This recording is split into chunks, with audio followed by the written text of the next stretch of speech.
Seems like, in part because of what Steve was just talking about, that $4 trillion in market cap for that company is a formality with Nvidia at this point. It seems like that's the case at this point. Is that how it feels like this is up and away? I mean, nothing can stop this I thing? think we're going to start seeing more competition. You know, obviously there's going to be other solutions that are available. We're starting to see that. I think there's going to be other options available for folks. But nonetheless, I think Nvidia at this point, clear leader and setting the tone for things to come. When you hear that other companies, you know, AWS, I mean, Amazon making their own chips and others too, to your point, that give you any pause at all over where Nvidia is relative to everybody else, even if other competitors are coming? It would if it were the case that we believe that the growth was stalling out for AI. In fact, it's actually increasing.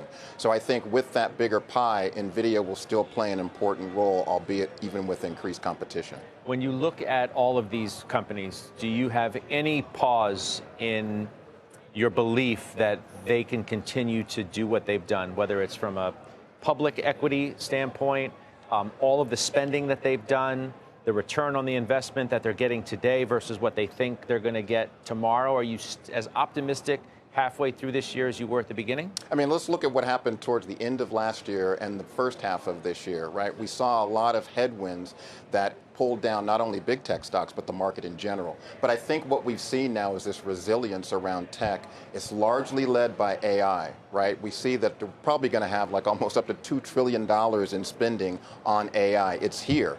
And that has both shown in the case of Nvidia. I think it's also shown in the case of Apple. And the point was made earlier, Microsoft's layoffs. I want to talk about that. Well, I was going to ask you about that next. So what do you want to say about it? So what I would like to say is, even though nothing was said officially by the company in terms of the impact that AI had on those layoffs, I think that that could be a canary in the coal mine moment. And this is why I say that. The canary in the coal mine, I think, it portends what we're seeing with the advancements of AI, particularly around code generation. If we look back, Microsoft was a leader. Their acquisition of GitHub and the Copilot, they were able to really start and set the stage for auto generation. But that was more like predictive text, like when you're writing an email and it tries to figure out the next word in that email.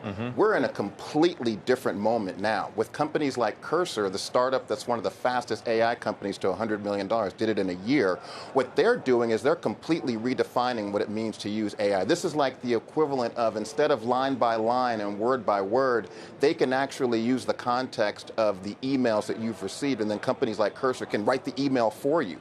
So when it comes to code generation, I think what we're seeing is the potential for not just a cyclical moment for Microsoft to identify efficiencies because they might be worried about what the market is going to be showing. I think we may be at the beginning of a complete structural reorganization of what it means to be a technology company producing software and integrating AI. I think no job is safe. It used to be, hey, go to college, learn how to code, get a great job, and you'll be safe. I don't know that we're there anymore. I think even when you look at people that have the jobs that are creating the AI, I don't even know if those jobs are safe anymore. That's a scary proposition that you lay out, that the fears around AI, that maybe this is one of the first true moments of roles being either fully redefined or fully automated.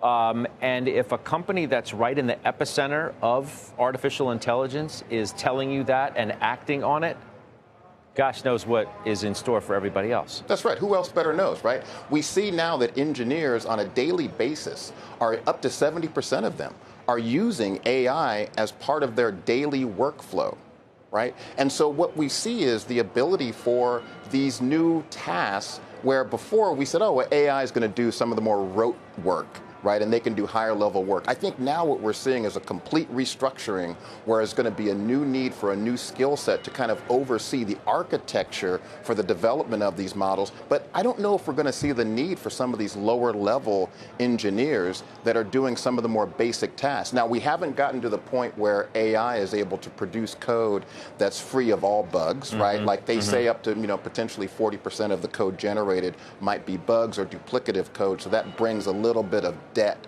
to the process where code bases may need to be completely redone. But AI is going to help there too. So